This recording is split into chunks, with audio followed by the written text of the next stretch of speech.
Good morning students. आज हम लोग रंजकों में रसायन का अध्ययन करेंगे। देखिए, हमने इस चैप्टर में क्या पढ़ा है कि केमिस्ट्री इन डेली लाइफ, दैनिक जीवन में रसायन। उसमें हमने सबसे पहले पढ़ा था कि खाद्य में रसायन, फिर हमने पढ़ा चिकित्सा में रसायन, फिर हमने थर्ड कैटेगरी पढ़ी थी शोधन में रसायन, मतलब धुलाई में रसायन, और चौथा उपयोग रसायनों का जो हम पढ़ रहे हैं वो है रंजकों में रसायन, डाई, कलर भी कह सकते हैं अपन, रंगों में रसायन। ठीक है, तो हमारा जो हॉट टॉपिक है वो है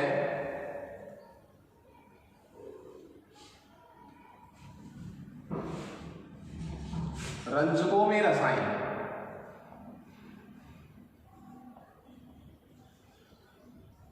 रंजकों में रसायन,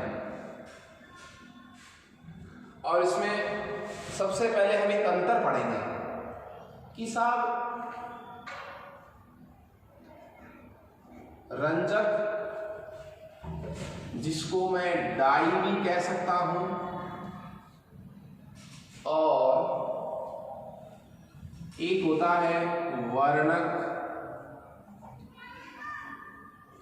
वर्णक का मतलब जैसे क्लोरोफिल है वगैरह। तो रंजक में और वर्णक में क्या फर्क है? ये बहुत अच्छा प्रश्न है कि दोनों में अंतर क्या है। आप समझिए, हमारा टॉपिक क्या है कि रसायनों का रंजकों में क्या उपयोग है। ठीक है, हम एक अंतर पहले पढ़ना चाह रहे हैं कि रंजक और वर्णक में क्या मूलभूत डिफरेंस है। हम इस चैप्टर में अध्ययन किसका करेंगे? रंजकों का। लेकिन आप दोनों में अंतर जरूर समझेंगे कि वर्णक अलग टॉपिक है और रंजक अलग टॉपिक है। देखिए, आप वर्णक में एक एग्जांपल लेके चलें, जैसे पर्णहरित। पर्णहरित कैसे रंग का वर्णक है? हरे रंग का वर्णक है। पर्णहरित कैसे रंग का वर्णक है? हरे रंग का वर्णक है। रंजकों में आप एग्जांपल लेके चले, कोई भी रंग, चाहे वो लाल रंग हो, चाहे वो पीला रंग हो, सीधा सा मतलब किससे है? कलर से या रंग से। तो रंग में और वर्णक में क्या फर्क होता है? वर्णक में आप एग्जांपल किसका लेके चल रहे हैं? पर्णहरित का। इनमें कोई भी रंग हो सकता है, लाल, पीला, नीला वगैरह। देखिए, इन एग्जाम्पल को ध्यान में रखकर आप इन दोनों में अंतर आसानी से समझा सकते हैं। जो रंजक होते हैं ये कार्बनिक यौगिक होते हैं साहब। रंजक क्या होते हैं? कार्बनिक यौगिक। सामान्यतया जो कलर है, जो रंजक हैं, वो कार्बनिक यौगिक होते हैं, जबकि वर्णक सामान्यतः क्या होते हैं? अकार्बनिक यौगिक या भारी धातुएं होती हैं। सामान्यतः क्या होते हैं? अकार्बनिक यौगिक होते हैं। इनका यूज कहाँ करते हैं अपन? खाद्य सामग्री है, कागज है, दीवार है, इनको रंगने के लिए यूज करते हैं। किनको? रंजकों। ठीक है, जो रंजक होते हैं, जो कलर होते हैं, वो अधिकांश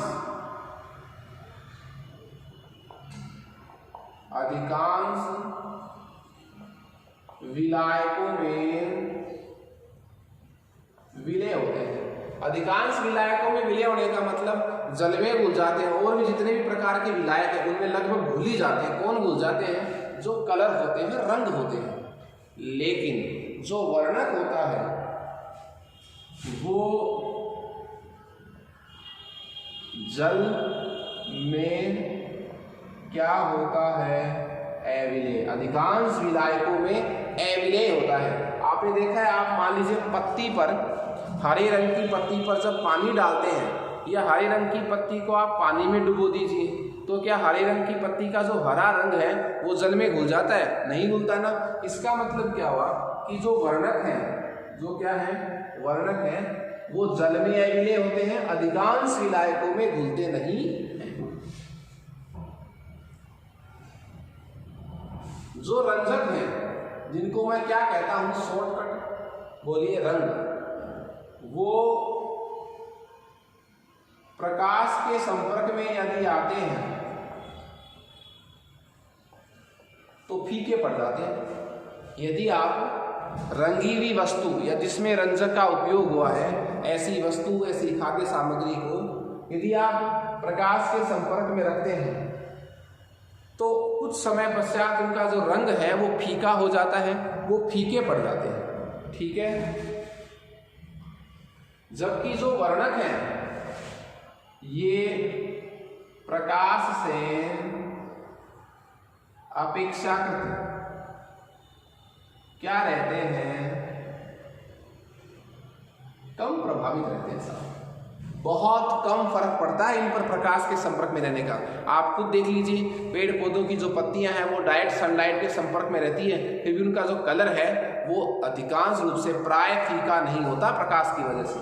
तो जो रंजक, जो वर्णक है, उन पर प्रकाश का जो प्रभाव है वो अपेक्षाकृत क्या रहता है, बहुत कम। जबकि ये जो रंजक हैं ये प्रकाश के संपर्क में आने पर क्या पड़ जाते हैं, फीका पड़ जाते हैं। इनका जो रंग है वो हल्का हो जाता है।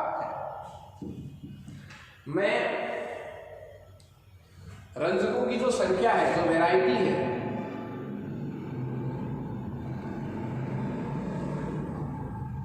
रंजकों की जो क्या है संख्या है वो बहुत अधिक है। वर्तमान में रंजकों की संख्या क्या है, बहुत अधिक प्रकार के जो डाई है, कलर मार्केट में है, बनाए गए हैं, बहुत अधिक संख्या है उनकी। इसलिए वो क्या है, अलग अलग समूहों में क्या भी किए गए हैं, वर्गीकृत किए गए हैं, उनका क्लासिफिकेशन किया हुआ है। जबकि जो वर्णक है, रंजक है, उनकी संख्या क्या है, कम है, इसलिए उनको इतना ज्यादा कोई वर्गीकृत भी नहीं किया गया है।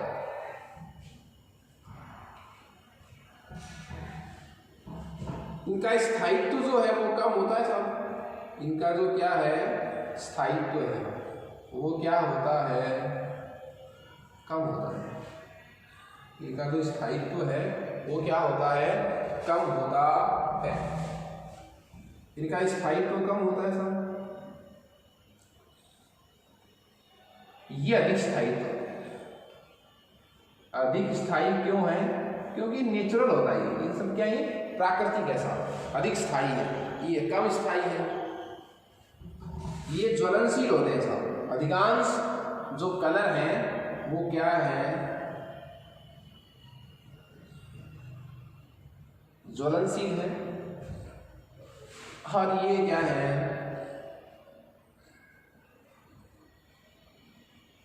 अज्वलनशील।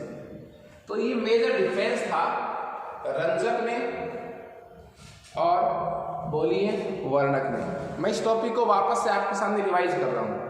हम पढ़ रहे हैं कि वे कौन से रसायन हैं जिनका रंजकों में उपयोग होता है।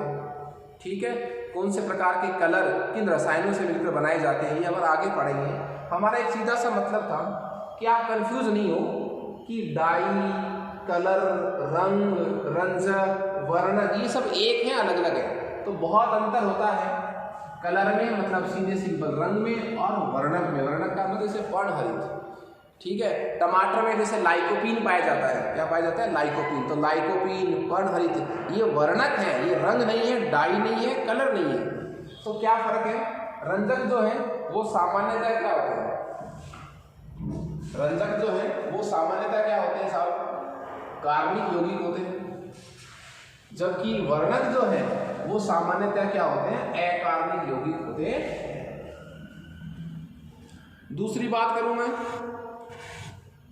अधिकांश विलायकों में घुल जाते हैं। कौन, जितने भी प्रकार के कलर हैं वो अधिकांश विलायकों में घुल जाते हैं।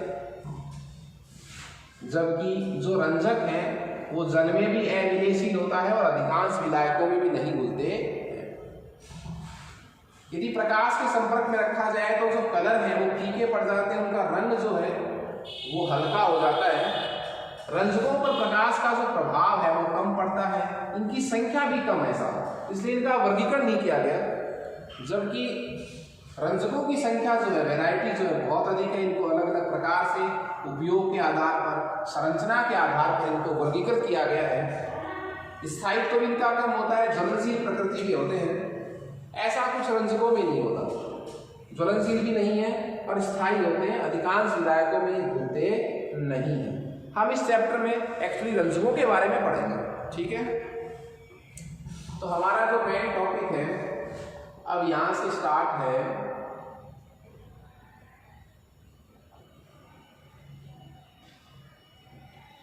रंजक के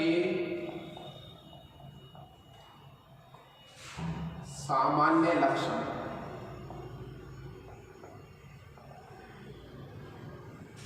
रंजक के सामान्य लक्षण।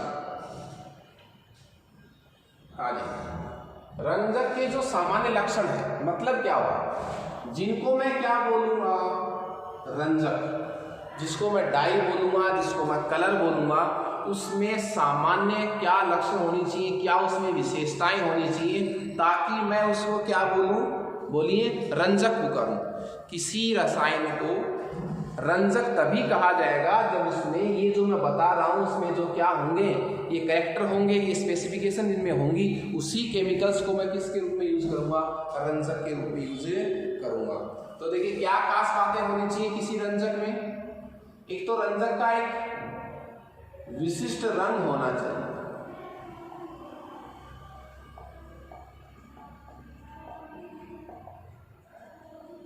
क्या होना चाहिए, विशिष्ट रंग होना चाहिए। कोई ना कोई रंजक का एक विशिष्ट क्या होना चाहिए, रंग होना चाहिए। ये नहीं एक रंजक में बहुत सारे कलर हैं, एक विशिष्ट रंग होना चाहिए।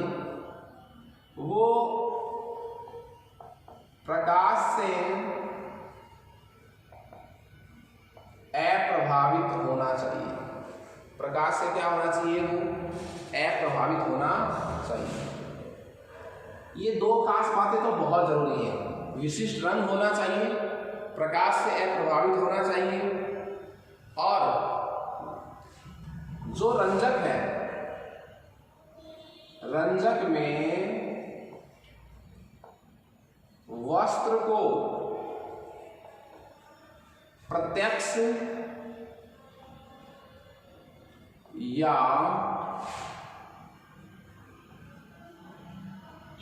अप्रत्यक्ष विधि से, प्रत्यक्ष या अप्रत्यक्ष विधि से रंगने की क्षमता होनी चाहिए, क्षमता होनी चाहिए। मेरी बात समझ रहे हैं आप लोग। एक विशिष्ट रंग होना चाहिए, उसमें प्रकाश से अप्रभावित होना चाहिए। ये खास बात किसमें होनी चाहिए, रंजक में। रंजक में वस्त्र को प्रत्यक्ष या अप्रत्यक्ष विधि से रंगने की क्षमता होनी चाहिए। किसी भी विधि से वो वस्त्र को जरूर रंगना चाहिए, तभी उसको मैं क्या बोलूंगा, रंजक बोलूंगा। दूसरी बात, रंजक जो है वो अम्ल कोमा क्षार, अम्ल हो, क्षार हो, साबुन हो, अपमार्जक हो के प्रति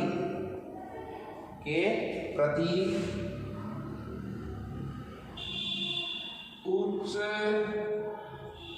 प्रतिरोधकता होनी चाहिए। मेरी बात समझ रहे हैं आप।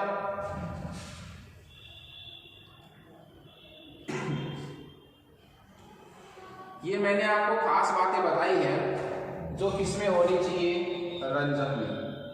इसमें होनी चाहिए, रंजक में होनी चाहिए सब। क्या, इनका विशिष्ट रंग होना चाहिए, प्रकाश से प्रभावित होना चाहिए, रंजक में वस्त्र को प्रत्यक्ष या अप्रत्यक्ष विधि से रंगने की कैपेसिटी होनी चाहिए, और उस रंजक पर अम्ल का, क्षार का, साबुन का, अपमार्जक का कोई प्रभाव नहीं पड़ना चाहिए। ये तो सपोज कीजिए आपने किसी वस्त्र को आपने रंजक से क्या कर दिया, उसको कलर्ड कर दिया, रंग दिया आपने। थोड़ा सा साबुन लगाया, कलर दूर हो गया, तो ऐसे पदार्थ को फिर हम रंजक नहीं बोलेंगे, ये उसकी विशेषता नहीं हुई। ठीक है,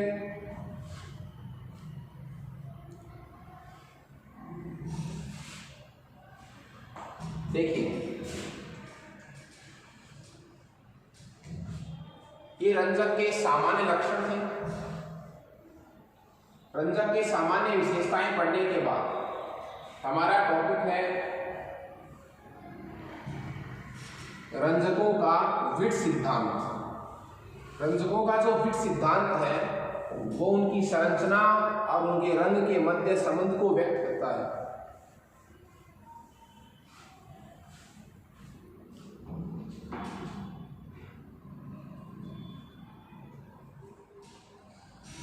देखिए, आपको छोटी सी इंपॉर्टेंट बात मैं बताता हूं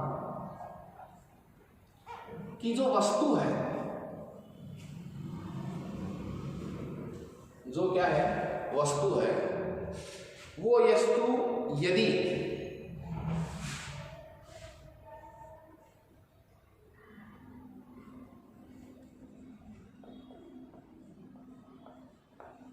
आपतित प्रकाश का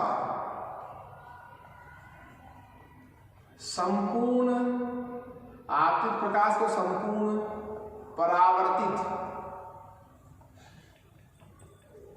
कर देती है, यदि वस्तु स्वयं पर पड़ने वाले प्रकाश को, पूरे प्रकाश को जितना उस पर आपतित हुआ है उसको क्या कर देती है, यदि परावर्तित कर देती है, लौटा देती है, तो वस्तु जो है वो हमें सफेद रंग को दिखाई देती है।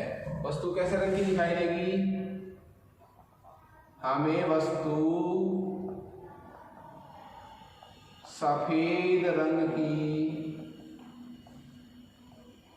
दिखाई देती है। साहब समझ रहे हैं मतलब आप, यदि वस्तु आपतित प्रकाश का संपूर्ण परावर्तन कर देती है तो वस्तु हमें कैसे रंग की दिखाई देगी, सफेद रंग की दिखाई देगी। और यदि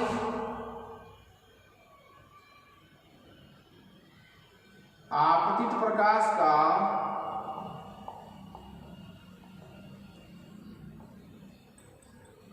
संपूर्ण क्या कर ले, हो संपूर्ण क्या कर ले, अवशोषण, आपतित प्रकाश का संपूर्ण क्या कर ले, वो अवशोषण कर ले, परावर्तन करे नहीं, संपूर्ण जितना प्रकाश आपतित हुआ था वस्तु पर उसने सारा का सारा क्या कर लिया, अवशोषित कर लिया, तो वस्तु हमें कैसी दिखाई देगी, तो वस्तु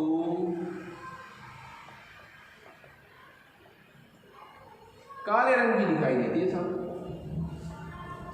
तीसरी कंडीशन देखते हैं आप, जो आपतित प्रकाश हुआ है, जो क्या हुआ है, आपतित प्रकाश,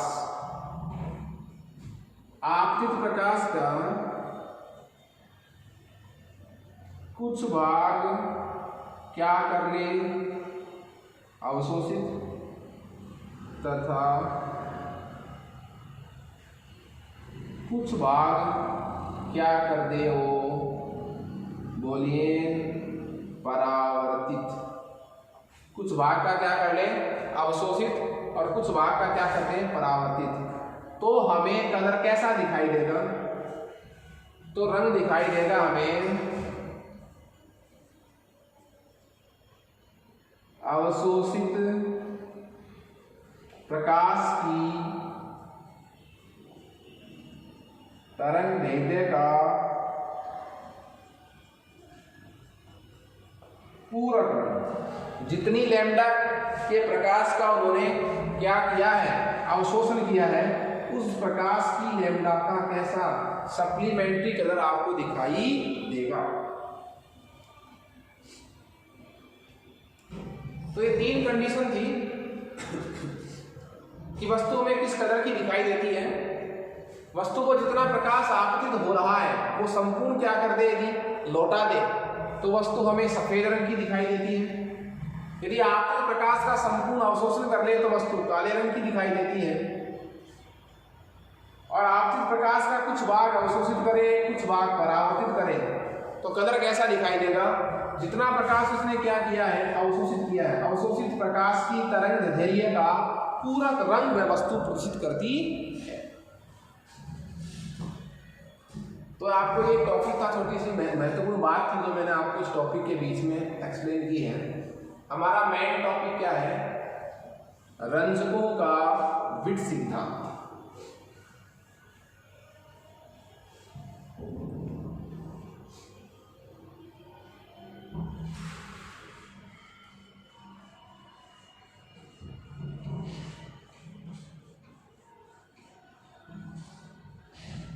रंजकों का विट सिद्धांत।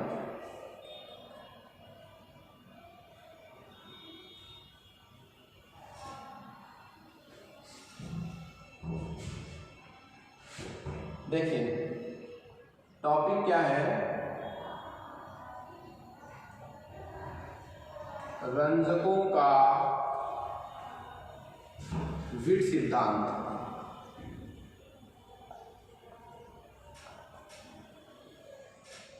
रंजकों का विट सिद्धांत। एक वैज्ञानिक था ऑटो विट। वैज्ञानिक का नाम क्या था? ऑटो विट। वैज्ञानिक था ऑटो विट। ऑटो विट नाम के वैज्ञानिक ने कार्बनिक यौगिकों के रंग व उनकी संरचना के मध्य संबंध को व्युत्पन्न किया, जिसको क्या बोलते हैं? विट सिद्धांत। रिवाइज कर रहा हूं मैं। वैज्ञानिक ऑटो विट ने कार्बनिक यौगिकों के रंग मतलब रंजक कौन सा रंग प्रदर्शित करता है और रंजक की संरचना क्या है, तो रंजक की संरचना का रंजक के रंग से क्या संबंध है, यह किसने बताया था? ऑटो विट ने। इसलिए इसको क्या कहते हैं? रंजकों का कैसा सिद्धांत? विट सिद्धांत। इस सिद्धांत का एक नाम और भी है, वर्णमूलक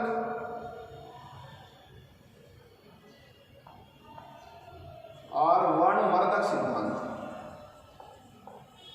वर्णमूलक और वर्णवर्धक सिद्धांत। तो विट सिद्धांत बोलिए, वर्णमूलक वर्णवर्धक सिद्धांत बोलिए। बात क्या है? बराबर। देखिए इस सिद्धांत में हम तीन तरह की परिभाषाएं पढ़ेंगे। तीनों परिभाषाएं बहुत इंपॉर्टेंट है।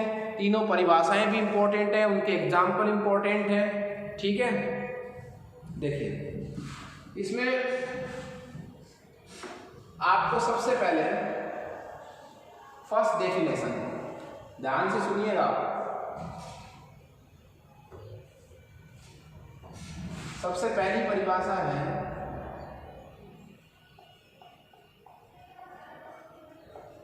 वर्णमूलक, जिसको क्या कहते हैं? क्रोमोफोर। वर्णमूलक या क्रोमोफोर। तो देखिए वे असंतृप्त समूह हैं, वे असंतृप्त समूह है जो किसको? कार्बनिक यौगिक को रंग प्रदान करते हैं। ये मेन बात है साहब। वर्णमूलक किसे कहते हैं? वे असंतृप्त समूह है, वे असंतृप्त समूह है जो कार्बनिक यौगिक को रंग प्रदान करते हैं। कार्बनिक यौगिक को क्या प्रदान करते हैं? जिनकी वजह से यौगिक रंगीन हो जाता है। वे समूह क्या कहलाते हैं? वर्णमूलक कहलाते हैं साहब, क्रोमोफोर कहलाते हैं। क्लियर है? जैसे एग्जाम्पल देखिए आप, नाइट्रो समूह है, एजो, नाइट्रोसो, ठीक है, एजॉक्सी,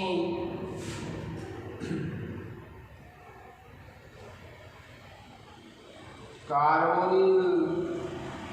कार्बोनिल में दो समूह आते हैं साहब, एल्डिहाइड और कीटोन। ठीक है, तो ये कुछ एग्जाम्पल मैंने आपको बताए कॉमन। ये वो असंतृप्त समूह है, ये वो असंतृप्त समूह है जो किसी कार्बनिक यौगिक को रंग प्रदान करते हैं, जिनकी वजह से यौगिक रंगीन हो जाता है। तो सोचिए आप, ये समूह जो है जिनका मैंने नाम लिखा है, ये समूह जिस यौगिक में पड़े होंगे वो यौगिक क्या हो जाएगा, रंगीन हो जाएगा। तो मैं इसकी क्या परिभाषा दूंगा कि वे असंतृप्त समूह, असंतृप्त समूह का मतलब इसमें डबल बॉन्ड और क्या पड़े, ट्रिपल बॉन्ड। वे असंतृप्त समूह है जो किसी कार्बनिक यौगिक को क्या प्रदान करते हैं, रंग प्रदान करते हैं। क्या कहलाते हैं, वर्णमूलक समूह या क्रोमोफोर ग्रुप्स। ठीक है, इसी में सेकंड डेफिनेशन आती है क्रोमोजन। क्रोमोजन, क्रोमोजन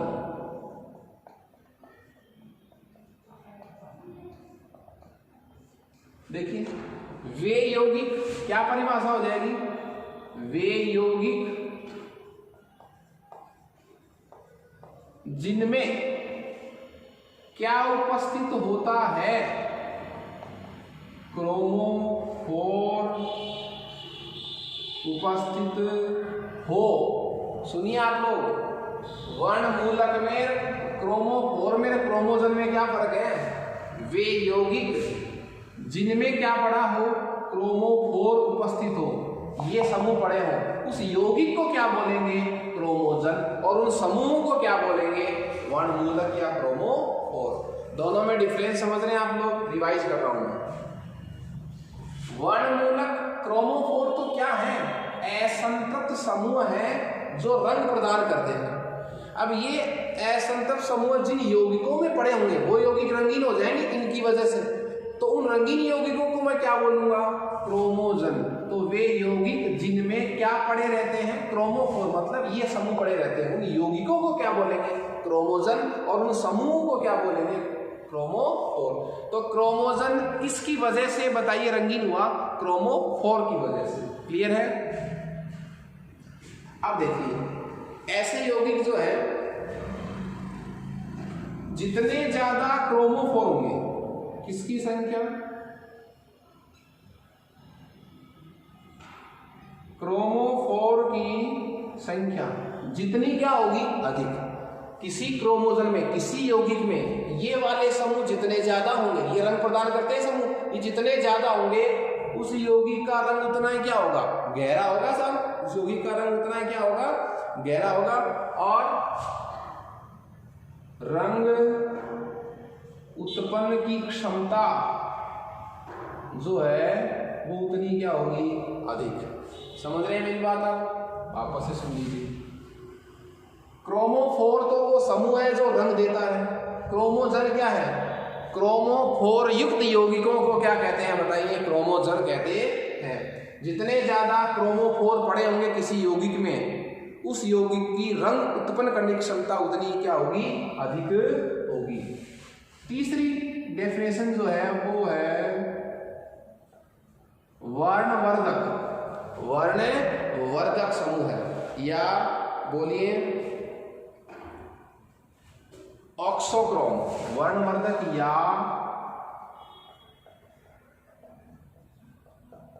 ऑक्सोक्रोम। वर्णवर्धक नाम से क्या दिख रहा है, देखिए, रंग को बढ़ाने वाले। रंग को बढ़ाने का मतलब रंग की तीव्रता, रंग को गहरा बनाने वाले। अब ये जो समूह होते हैं ये संतृप्त समूह है सब। ये कैसे समूह है, ये वो संतृप्त समूह है जो क्या नहीं करते, रंग उत्पन्न नहीं करते। ये समूह जो है ना, संतृप्त समूह, ये किसी यौगिक को रंगीन नहीं बना सकते, इनमें रंग उत्पन्न करने की क्षमता नहीं है। लेकिन परंतु ध्यान रखना साहब, यदि इन समूहों को, कौन से को, वर्णवर्धक समूह को हम किस में मिला दें, किस में मिला दें, क्रोमोजन। क्रोमोजन यौगिक किसको कहते हैं, इसमें क्रोमोफोर पड़ा है जो रंगीन है। परंतु यदि इसमें मिला दें, क्रोमोजन में यदि इन समूहों को मिला दें तो उसका रंग जो है और अधिक क्या हो जाता है, गहरा हो जाता है। क्लियर है। देखिए, तो मेरे कहने का मतलब क्या हुआ कि ये जो समूह है, कौन से समूह है, वर्णवर्धक समूह है। वर्णवर्धक समूह है, संतृप्त समूह होते हैं, इनमें रंग उत्पन्न करने की क्षमता नहीं होती है, परंतु किसी क्रोमोजोम में, मतलब जिसमें क्रोमोफोर पड़ा है, उस यौगिक में यदि इसको मिला दे तो रंग को और भी ज्यादा क्या बना देगा, गहरा बना देगा। रंग किसकी वजह से आता है, क्रोमोफोर की वजह से। रंग गहरा किसकी वजह से होता है, वर्णवर्धक की वजह से।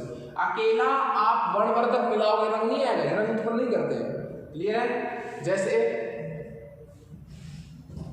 एल्कोहलिक समूह है, एमीन है, वो चाहे 1 डिग्री हो, 2 डिग्री हो, 3 डिग्री हो, एल्कोक्सी समूह है, ये सब क्या है, वर्णवर्धक प्रकार के समूह हैं। ओके, नेक्स्ट क्लास में हम रंजकों का वर्गीकरण डिस्कस करेंगे। Okay, thank you students.